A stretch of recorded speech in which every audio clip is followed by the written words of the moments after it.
Good morning, everyone. Thank you for joining us today for our webinar, Pinterest for Your Business. My name is Jill, and doing our presentation today is Kim Stiglitz, the Director of Life Cycle Marketing here at Vertical Response. Just a couple things before Kim starts taking you through this great topic on Pinterest. This webinar will be about 40 minutes long. At the end, there will be time for Q&A. So if you think of questions, which I'm sure you will, this is a really interesting topic. If you think of questions along the way, go ahead and type those into the box that you see in your GoToWebinar window, and we'll be happy to answer as many of those as we can at the end of the webinar. The one question we get all the time, no matter how many times I say it, is this being recorded? And the answer is yes, we are recording this webinar.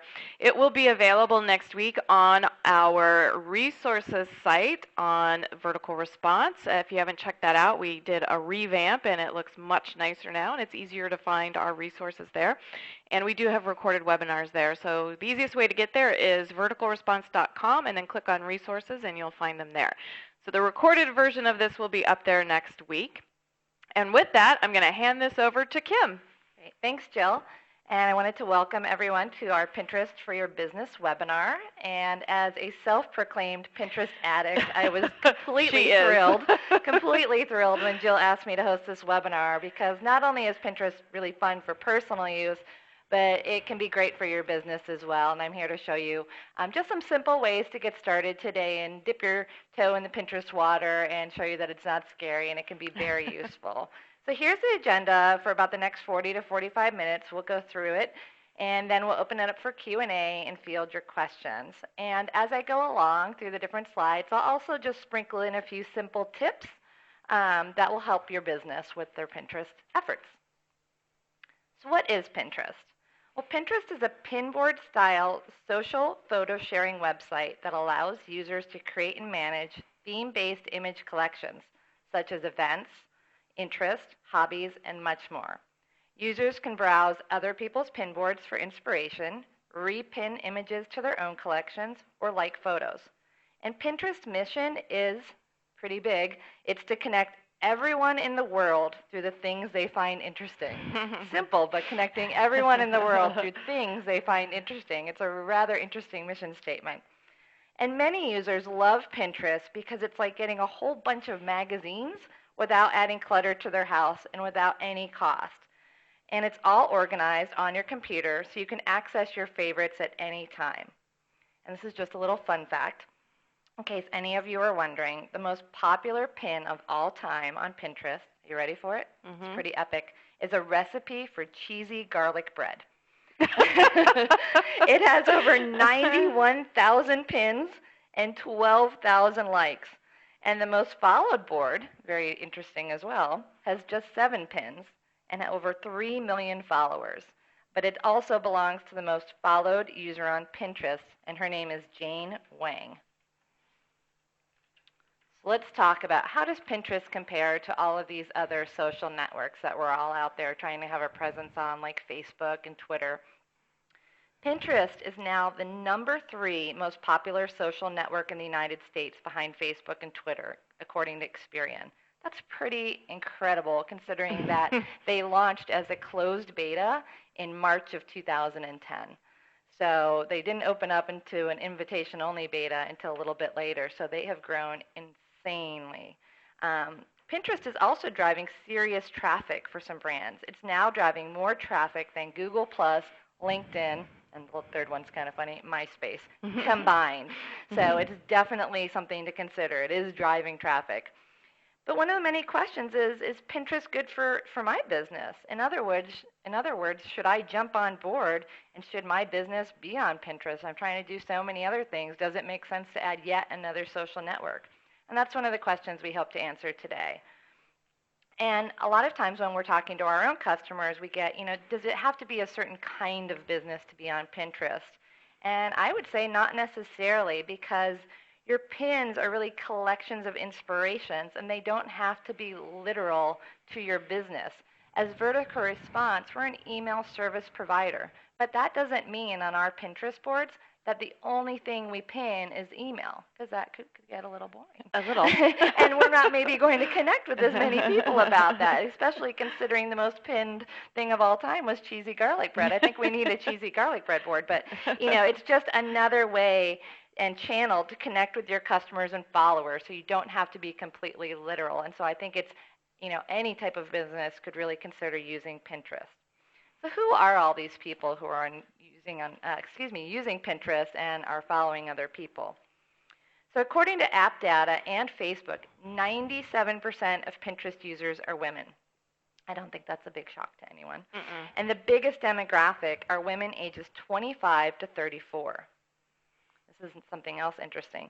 Top areas of the country for Pinterest users include the East, South, Central, which is Mississippi, Alabama, Kentucky, and Tennessee, and the West, North, Central. Interesting categories. Minnesota, Iowa, and Iowa was where Pinterest was formed, Missouri, Nebraska, South Dakota, and North Dakota. Only 25% of Pinterest users have earned a bachelor's degree or higher, and the majority live off a household income of $75,000 or less. So here's a tip. One of the best ways to raise awareness about your company is to start following those big names on Pinterest. This is a proven method that we've already seen succeed on Twitter. When you follow popular figures, they may follow you back, and other users get the message and follow the leader. So it's important to find out who's pinning your products or your pins and follow them and see if they follow you back. And as you heard me say on the very first slide, the most followed person on Pinterest is Jane Wang.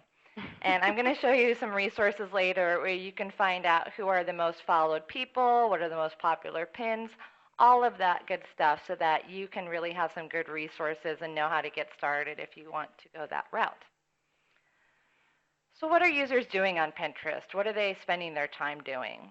Well, 80% of pins are repins, and people who are spending time there are spending over 80% of it pinning and repinning.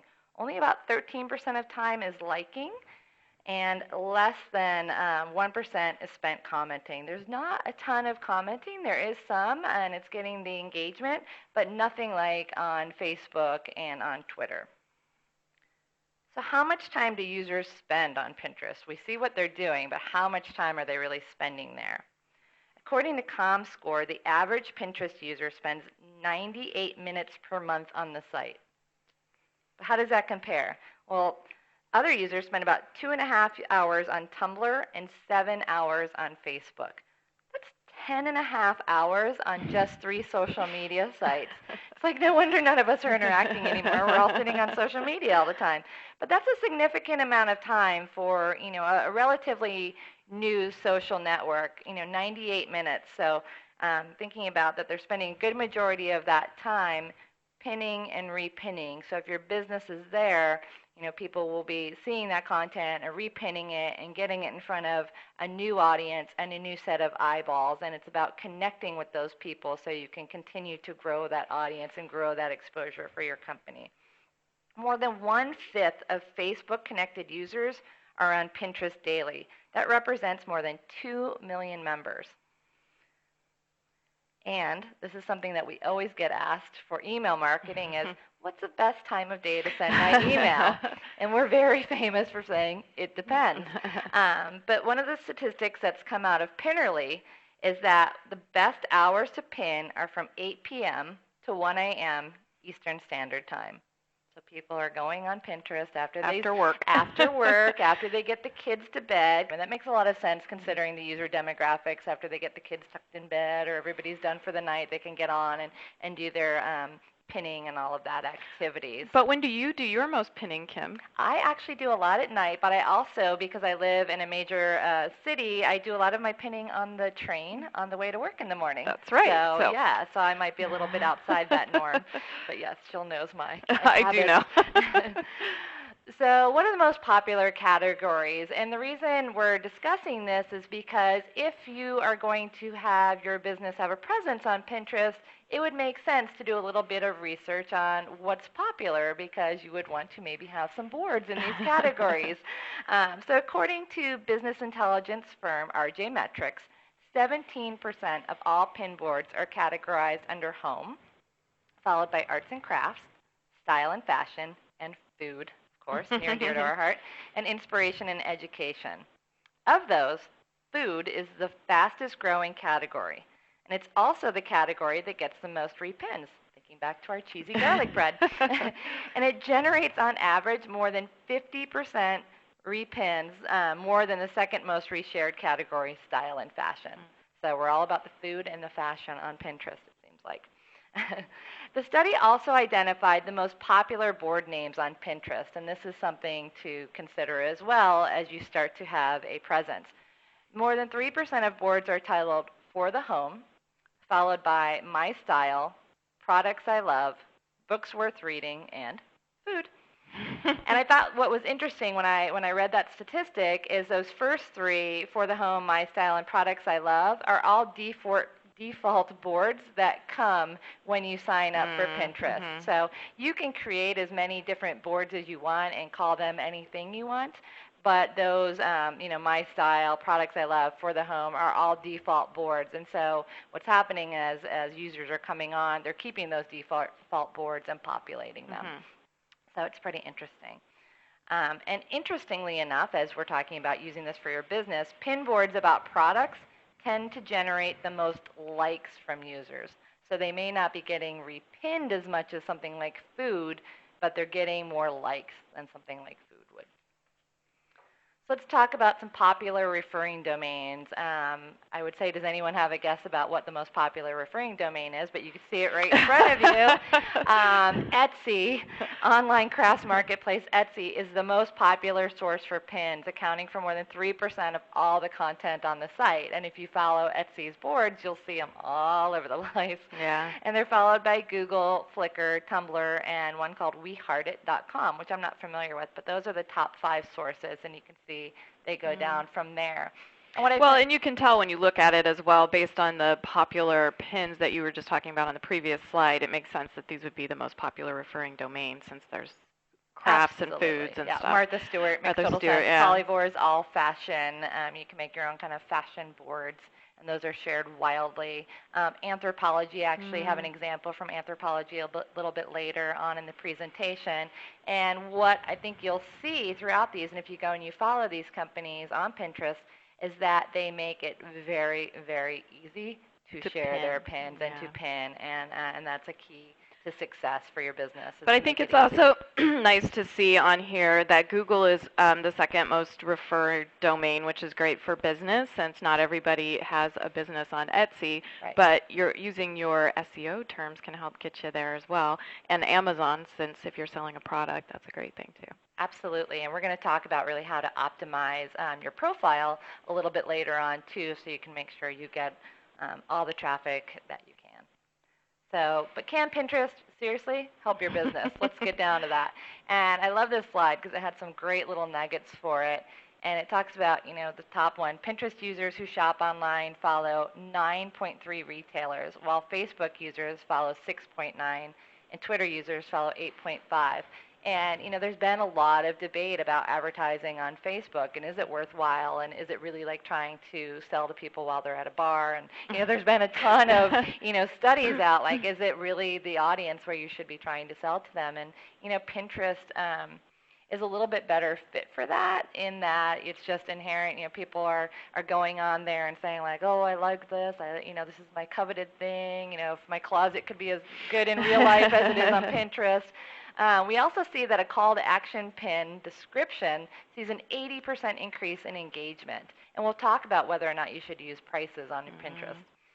Tutorials, do-it-yourself, and recipe pins see a 42% higher click-through rate than other pin types.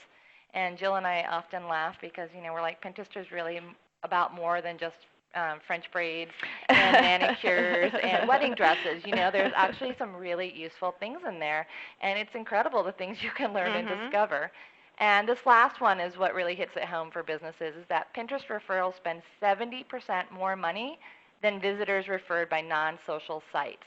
And they are 10% more likely to make a purchase than visitors who arrive from other social networks, including Facebook and Twitter, and they'll spend 10% more. And I saw another statistic that says that they actually will spend less time on your website because they've already spent the time browsing your boards, which makes sense. And Wikipedia states that retail companies that have taken advantage of Pinterest for advertising and style trending, and web design provides an ideal layout for the style-conscious retailers where products can be easily visualized with a consumer context. Companies like Gap, Giovanni, Nordstrom, and West Elm, which I'll talk a little bit about later, use Pinterest as a tool for online referrals that link users with similar interests to a company. Gap has taken the biggest initiative in their use of Pinterest, employing their own theme boards such as denim icons and everybody in Gap. So it really fits back to their overall strategy, their advertising, their media, all of it, and it creates a very cohesive brand presence. And Pinterest, as I said in the beginning, their mission is to connect the world through common interests and through common things in life that people share. It's all about community, and businesses should feel comfortable pinning images, news, tips, and even products that aren't about its company. We talked about this in the beginning. It doesn't have to be literal. Because my company sells vacuums, I don't just have to pin vacuum products. So now let's put it into action, and I'm going to walk you through just 5 simple tips to pin like a pro. And we're going to talk about keep it simple, almost like everything. It doesn't have to be difficult. You really want this to be simple and straightforward. Use themes to tell a story. As we know, that's how everything functions within Pinterest. It's all about these collections, so theming can really tell a story. Use what you already have through your other social networks. It's not all about you. And we'll talk about the rule of thirds. And then going back, and I like to start and finish with sort of the same theme, so simplicity rules, and then make it easy. So we're going to start with simplicity rules, and my paper is stuck together. There we go. Paper's not being very simple. And the main appeal of Pinterest is that it is so intuitive and it's easy to use. What I loved when I first joined is I didn't have to take a webinar. I didn't have to, go through a whole getting started kit. It was just like I got on. I was like, oh, I just hit repin or I just hit like. And, it's very intuitive.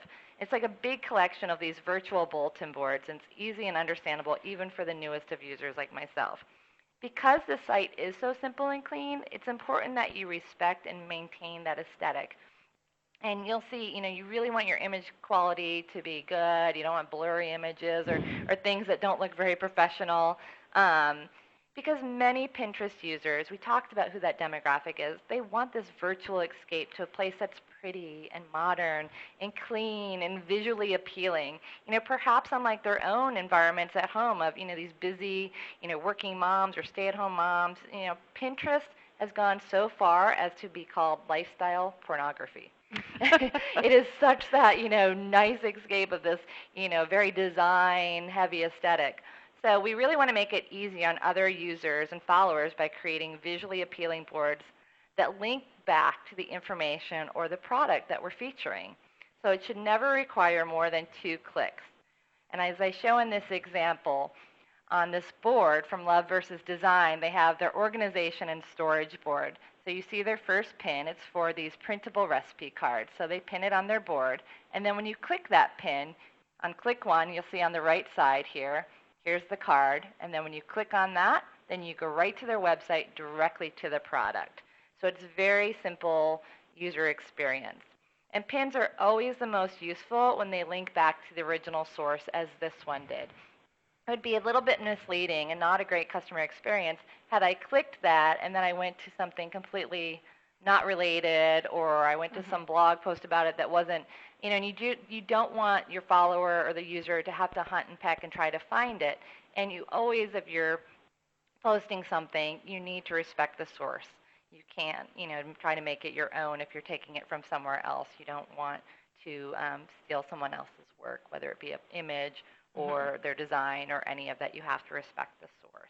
So it's kind of like designing for email marketing. If you have an image that's clickable in your email, you want that link to go exactly where the product or information that the image is conveying goes to. You don't want to drop people on your main website and hope they find what you're talking about, because they won't. So you want to make sure your link is going exactly where they expect it to go.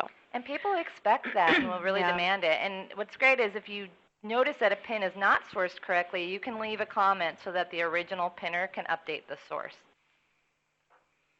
So theming. Themes do tell a story, and grouping your pins in a theme helps tell the story and create the cohesion in your pins. It also appeals to people who are interested in specific things, and there is a function, a search function, where you can say explore, and you can actually type in keywords, or they have them grouped by categories. You can explore all, you can explore many different things. So maybe people are interested in very specific things like bar carts, or doors, or knitting, or yarns. The list is really endless on how you can group and categorize your pins, colors, rooms, breakfast, wallpaper. It's all on there. Trust me, if you search, you'll be able to find everything. In this case, West Elm, who we mentioned as being a retailer who's really doing a good job on Pinterest, they sell home goods, and you can see from their themes and they can see from their themes and from their pins what's getting the most likes and repins. And as a company, they can use this data to affect their future collections and buys for a store. So if they have a board all about orange and it's getting a ton of pins and people are like, oh, I love orange for my house, maybe West Elm wants to look into doing a collection around the color orange. So this data and the reactions that they're getting from consumers can be incredibly powerful to affect future decisions on how they might sort their store and their buys. They do a great job grouping their pins on boards that really paint a picture. For someone who lives in one of the most expensive cities in the country, let alone the world, I definitely suffer from home envy. So I'm going to tell you how West Elm speaks to me on that level. Each day, West Elm pins a dream home of the day and then highlights a home that has incredible architecture, design, views, or decor. And it keeps me coming back every day to see, what's going to be that latest home of the day so I can drool over it and think, oh, one day. And then there are other boards, as we saw on the previous side, that are grouped by colors and decor, really appeal to the fantasy of decorating that home like one of these. Now we can see where that lifestyle pornography comes into play, and people really engage with these. So continuing with our themes, keeping them coming back for more, another brand called Sevenly created a daily pin to promote its brand. And the idea is to come up with a catchy slogan that's tied back to their charitable work. In this case, it's stopping domestic abuse, and make it really memorable and get it repinned. They also post a custom designed shirt that's often repinned by many other users. And what they do is they drive views from Tumblr and Facebook to their Pinterest page. And we'll see a few more examples of this going forward. So you start to see the idea of doing something daily to keep users coming back and engaging with them and having them looking forward to that as well. Okay, so now let's talk about using what you already have, because again, you don't need to start from scratch. At this point in the game, it's most likely that you have a presence on Facebook, and you may have things on Twitter. You may be doing email marketing. You're doing a lot of things, and so this is the way that we can really connect them all. So if you're on Pinterest already, you want to make sure that you're using the Pinterest social media icons on your other channels. And you can put these pins on your blog. You can use them on your website. You can use them in your email marketing campaigns. I actually got an email campaign yesterday from a company here in the Bay Area. It was just a solo saying, follow us on Pinterest. I thought that was pretty powerful that they had a whole email just to say, follow us on Pinterest. It shows you what they think the potential is of having their followers there. You can also use these on Facebook and Twitter. So use your existing networks to drive traffic and visitors to your Pinterest page. And you can find these buttons on Pinterest under the About section in the upper right corner, and then it's called Pin It button, and you'll get all of this information. And I'll show you some examples of using these Pin It buttons in just a second. Twitter and Facebook are still very powerful, and this is where the descriptions that you add to your pins can add a lot of value. If you use hashtags in your description, so just the #, and then a short keyword, you can tag your content on Twitter, and so this is really great when you're posting things around trending topics. So let's show you an example. Oh, this is a stellar example. We like this campaign. They are awesome. This is from our own blog, and the blog post would be at the top, and then underneath the blog we always do some related posts. And then we have all of the ways that you can connect with us, and you can see we have our Pin It button. And that way, when one of our followers or someone is reading our blog post, they can quickly just click that pin and pin it right onto Pinterest, and that can get us in front of a whole new set of eyeballs that may have never even seen the Vertical Response blog. And you may be thinking like, why the heck would a marketing blog have any place on Pinterest? But I actually have a board on my Pinterest page because I'm a marketer. It's called Marketing Goodies. And it's been incredible to post things there and, really start to see them get followed and repinned and liked. And, I didn't know if it really had a place, and it certainly does. And we see a lot of other, marketing-based companies on Pinterest like Mashable. Just about anybody would be there. And as I said, the important thing is that they're posting a variety of content. Let's talk about using what you've got and using those pin buttons. So this is Anthropologie, and we saw they were one of the top referring domains. And they are great about including pin it buttons on all their product pages. So as you're browsing their site, you can pin what you like and share it with your Pinterest followers. You'll see it's there right underneath their Facebook, so you can interact with them in the multitude of ways. And maybe this nice Illusion bookshelf for $1,500 strikes your fancy to put in your dream house. I was like, wow, that's a pretty expensive plastic bookshelf, but we won't go there. This next example Jill sent to me, and I thought this was an incredibly creative way of using Pinterest. And this is from retailer ModCloth, who has a huge presence on Pinterest. And we have a post from their Facebook page where they indicate that their website's going to be down for just a few minutes and points their visitors to their Pinterest page. So brilliant. Yeah. Our site's going to be down. Oh my gosh, how do we keep users engaged? And as we talked about a few slides back, the buying habits of people on Pinterest is they're actually spending time perusing your Pinterest boards and then going to the site and buying. So this is a really brilliant tactic on the part of ModCloth to say we're going to be down, but come check out our boards. And, they may have picked up a bunch of new followers because people may not have been aware that they were on Pinterest. So really brilliant and really something to think about of, don't leave your customers, your fans, your followers disconnected. If you see that, there's going to be this opportunity, take advantage of it and use what you've got. Okay, not all about you. It's so tempting to get on and just start pinning your brains out and putting everything, me. But then we become like the needy, clingy, and nobody wants to talk to us.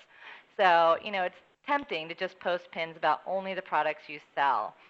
But Giselle Gonzalez is a promoter for Cake Style, and they're a company that makes wardrobe suggestions for women.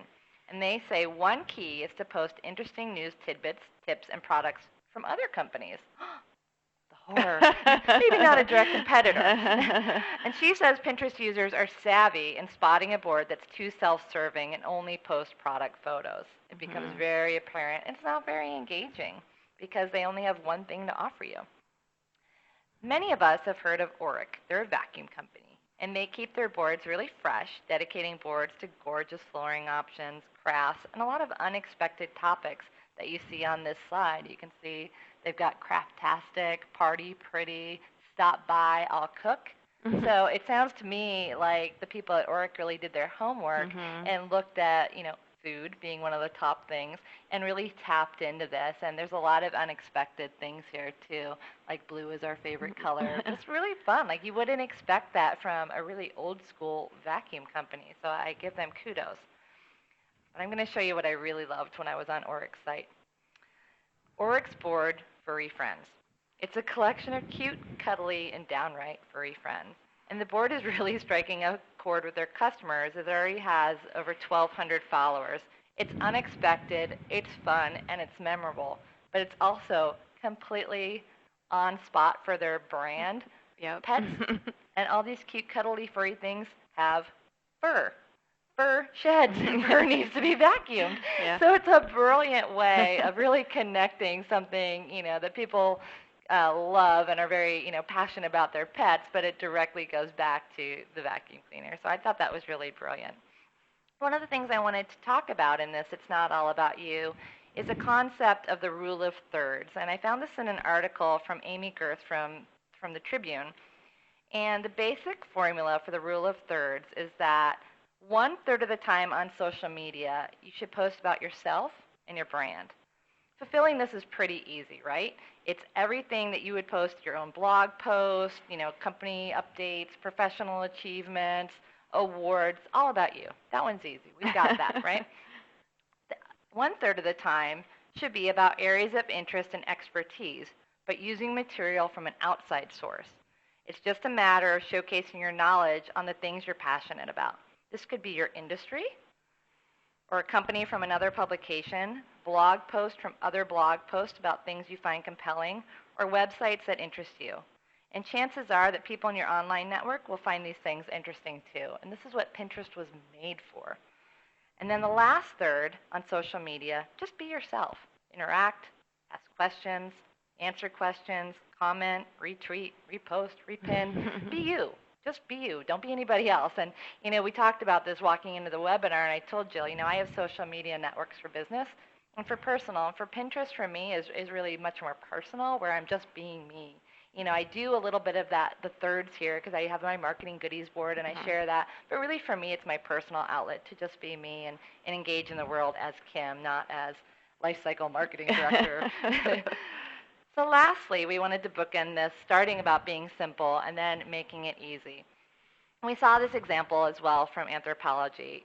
This is an online retailer who does a lot of their selling through videos. It's called Joyous. It's fairly new. And they make it really easy for their users to go in and pin their products by providing a clear, simple product pictures and a pin it link right on the page, right next to their Facebook and their Google+.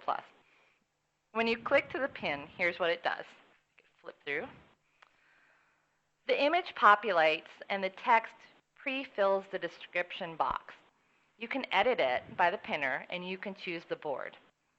I chose my Covet board for this Stingray bracelet because I'm not really going to go spend $150 on the bracelet. But once I pinned it to my board, you can see that the source for the pin shows up right in the right corner of the pin. And if someone clicks it, it would take them directly to the Joyous product page for the bracelet.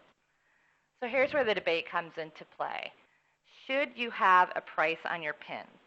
You'll see many conflicting opinions about this, and as marketers, a lot of times we will answer something with the "it depends" answers. Some say yes, some say no. But if you want to include a price, you can put it directly into the description area, and it will show up as a little band or a little bar in the left corner of your pin. And then it will also make your pin show up in a category on Pinterest called gifts. So that's really helpful. Anything with a price will show up in the gifts category. So let's talk about a few other unknown, possibly, or unexplored Pinterest goodies. A note about images that I just wanted to talk about is that Pinterest has a notification system which allows copyright holders to request that their content can be removed from the site. So if for some reason you may be a photographer or have a business where your things are copyrighted, you can actually request content to be removed. And a non-pin meta tag was released back in February of this year to allow websites to opt out of your images being pinned. So if you have things that you don't want, you can actually employ this so that your images can't be pinned. So Pinterest also sends emails to tell you what your most popular pins were from the last week, as well as what's trending on Pinterest. You can adjust your email settings under your profile, settings, and change email settings. You can also get alerts on everything. You can get a lot of information or a little bit of information. You can get alerts on getting a new follower, and so if you're getting a ton, that might get a little bit annoying. And also alerts on repins, on likes, all of that. But you can also choose to just get the weekly digest, which is, here's an example of mine. It shows me here are your most popular pins. Here's what's trending on Pinterest, and then here's some popular boards. Recipe favorites, there's the food. Tattoos, interesting. And bedrooms, which would be something for the home, which we know is a very popular one. Something you should also consider is optimizing your profile with keywords that describe your business in the About section, because that's very good for the search engines, as well as including your website. There's a place to include that if you have a website. And also, there is something that you can enable. It's not enabled by default. You actually have to go on and enable it under your profile, including your Pinterest profile in search engines so it can be found. And this is extremely important if you are a business and you are on Pinterest. That's like a given. So those three things you would want to optimize in your profile: keywords that describe your business, your website, and including your Pinterest profile in search engines so that it can be found. You can also enable the ability to publish your activity to your Facebook timeline, which is wonderful if you're short on time because you can really be efficient with your posts. And all of your Facebook followers can see, what you're pinning on Pinterest, and that can drive traffic to your Pinterest page. Right about 40 minutes, and I'm wrapping up here on our resources, so good for time, even though we had a few little outages there. Some great resources for Pinterest, and these were some of the things I use on a regular basis, is Repinly. And Repinly is a Pinterest directory, which makes it really easy to find interesting people to follow, Jane Wang, get insight into what the most popular pins, boards, and topics are, and see what's trending. And that's great because, it's good to have that information, as we showed in the beginning slides here, what categories are popular, because then you can start to set up boards around those things, because you will naturally get the engagement that way, as long as you can actually have content to post to those. But as we saw, they're pretty broad and they shouldn't be too difficult. But, it makes it more strategic. You're not just throwing spaghetti against the wall and hoping it sticks. Repinly takes it even a step further, though. You can also view the most popular pins by category. You can sort them by the number of repins, likes, and comments by dates. You can get super granular on what people are doing. You can also view the most popular pins in the last 7 days, the last 30 days, or the most popular pins of all time, hence my cheesy garlic bread. So by being able to see the most popular pins of all time, you can really get a sense of what kind of content will be a hit on Pinterest and has the potential to go viral. Repinly provides a ton of interesting stats that are useful for the casual Pinterest user, as well as for brands looking for a bit of insight on how to reach your target audience. Pinterest for Your Business is actually on Pinterest. You can see them right here. It's just Pinterest Biz on Pinterest, and they have a ton of information and pins and boards about using Pinterest for your business, which connects to different things like webinars, how-tos, infographics that I think you'll find interesting. As well, on the Pinterest site, there's Pinterest Pin Etiquette, which is a quick read, and I think a must-read before you get started, so that you don't offend anyone in getting started. As well, on Pinterest, there's Pinterest Statistics and a Pinterest Guide. So really everything you need to know and more is out there, all for your perusal. And on our Vertical Response Marketing blog, we have all different topics about email, events, and social media marketing. And two of our most popular blogs of 2012 so far have been the two Pinterest blogs that Jill and I have written. So really great information there for your perusal as you need it. So we are going to open up the lines, hopefully, if they don't go dead again, for some Q&A. Yeah. And go from there. Just a reminder, everyone, we did record this. I will edit out the parts where the sound went dead. So you guys won't even see that in the recording. And it will be up on our resources site at Vertical Response next week. So you'll also be able to refresh your memory on the resources here as well. But there's 3 URLs on here: Repinly, Pinterest.com/PinterestBiz, and then our blog, blog.verticalresponse.com.